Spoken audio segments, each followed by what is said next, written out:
هلو هلو حبايبي جونيور فور عاملين ايه؟ النهارده ان شاء الله هنبدأ مع بعض ليسون نمبر 3 في كونسبت 2. ليسون ممتع جدا جدا جدا. تعالوا نشوف هيكلمنا النهارده في ايه وهيناقشنا في ايه. بيقول living without electricity، يعني تخيلوا كده الحياة بدون كهرباء. ياه هتبقى حياة صعبة جدا. تخيل كده أول لما الدنيا تغرب خلاص كده ما يبقاش فيه حياة. تخيل كده ما يبقاش في حاجة اسمها تلاجة في حياتك، ما يبقاش في حاجة اسمها غسالة. يا الحياة هتبقى صعبة قوي. ولا ميكرويف ولا فان ولا مروحة ولا تكييف ولا كل الحاجات اللي انت متعود عليها دي، ولا حتى المكنسة الكهرباء. ياه ولا تي في ولا تي في ولا خلاط ولا خلاط. يا نهار ابيض، ده ايه الحياة الصعبة دي؟ مش هينفع، صح ولا لا؟ قالك بس علشان كده حاولنا ان احنا نفكر في طريقة تانية علشان نولد الكهرباء.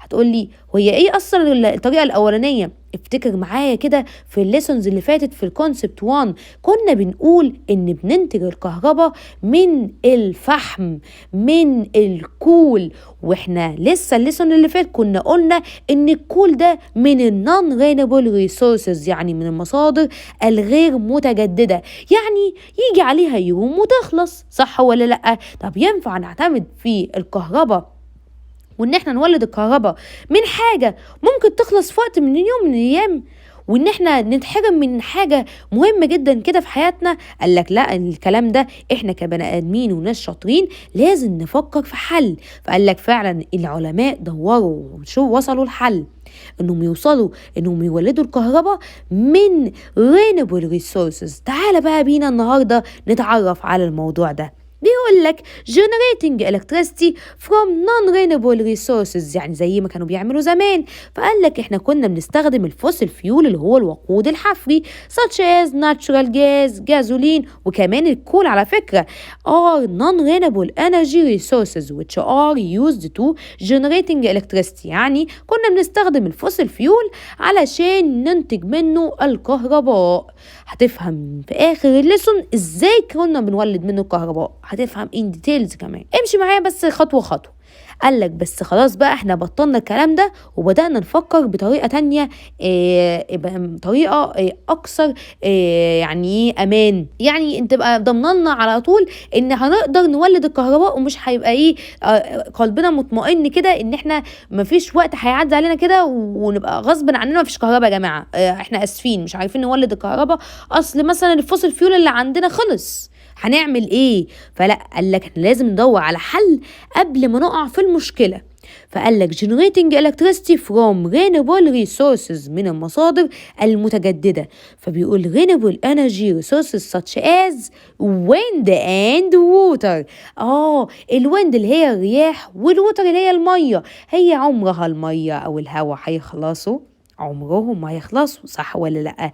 قال لك كمان ان نولد منها الكهرباء ازاي؟ قال لك ناتجة من حركة الرياح او حركة الماء. الحركة بتاعت الهواء بسرعة وحركة المية دول هنولد منهم الكهرباء. ازاي؟ ايه حركة المية دي؟ قال لك اسمها هيدرو باور. الطاقة الكهربية لما بتطلع نولد الكهرباء من المية بيتقال عليها هيدرو باور. فبيقولك are used to generate electricity. يبقى احنا هنستخدم الرياح وحركة المية كمان علشان نولد منهم الكهرباء. طب وبعدين؟ قالك طيب على كده بقى نستخدم الكهرباء براحتنا بقى وما نطفيش النور واحنا نايمين، ونطلع من الأوضة وما نطفيش النور وبراحتي بقى، ما يعني خلاص بقى احنا بنقدر نولد الكهرباء من حاجات رينبل. قالك لأ، حافظ على النعمة اللي في ايدك، ما ينفعش كده. مش معنى ان احنا قدرنا نوصل لحل كويس ورينبل ريسورسز ان احنا نهدر في الطاقة، لا ما ينفعش طبعا، او ان احنا نستخدم الكهرباء بشكل سلبي، لا لازم نحافظ على النعمة اللي في ايدينا.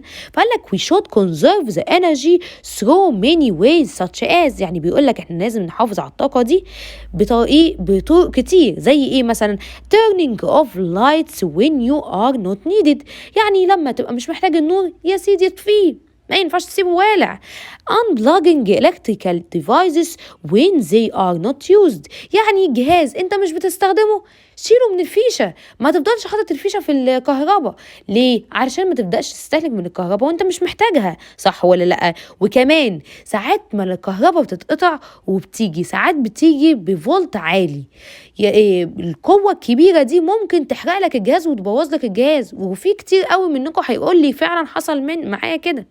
ولو حد حصل معاك كده يبقى يكتب لي في الكومنتس عشان زمايله الباقيين ما يعملوش كده تاني. فبيقول بقى ايه if electric current began cut off while you were studying you can see simple ways to keep studying. تخيل كده انت عندك امتحان بكرة والنور قطع عليك، هتعمل ايه؟ يلا مو النبي هاتيلي الشمع عشان افضل اقعد اذاكر، انا مش عارفه اذاكر الدنيا ضلمه. او تبدا تشغل كشاف التليفون، صح ولا لا؟ يبقى هتبدا تدور على حلول، بس المشكله ان الكهرباء هتفرق معاك كتير وهتبدا تلاقي عينك وجعتك وصداع، صح ولا لا؟ ما تقدرش تستبدل الكهرباء دي ابدا، صح ولا لا؟ النور ده حاجه مهمه جدا في حياتنا والكهرباء هي السبب فيه، صح ولا لا؟ بيقول using candles instead of the electric lamps، ان انا هبدا استبدل اللمبه اللي انا كنت قاعد عليها دي بشمعه، شغل البدائيين ده بقى.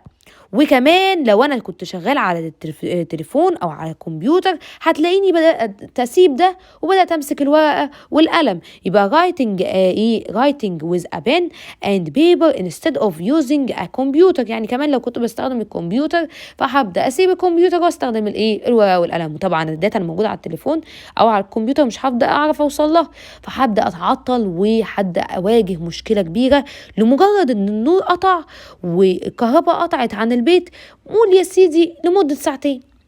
تخيل كده بقى تتحرم منها حياتك كلها، حياة صعبة قوي، صح؟ فيقول لك so we can conclude that electrical energy is very important in our lives and we should conserve it، وكمان لازم يا جماعة نحافظ عليها. تمام؟ يبقى احنا وصلنا ان الكهرباء مهمة جدا في حياتنا وان احنا بنحتاجها في حاجات كتير، وان عدم وجودها بيسبب لنا مشاكل كتير وبنتعرض لمشاكل كتير، وان احنا بنبقى محتاجينها، ما نقدرش نعيش من غيرها. علشان كده لازم ان احنا نحافظ عليها ونوفرها. بكده نكون خلصنا الجزء الاولاني في ليسون نمبر 3. يا رب يكون سهل وبسيط عليكم. لو احتجتوا اي حاجة اكتبوها لي في الكومنتس وانا معاكم في اي وقت ان شاء الله، وباي باي.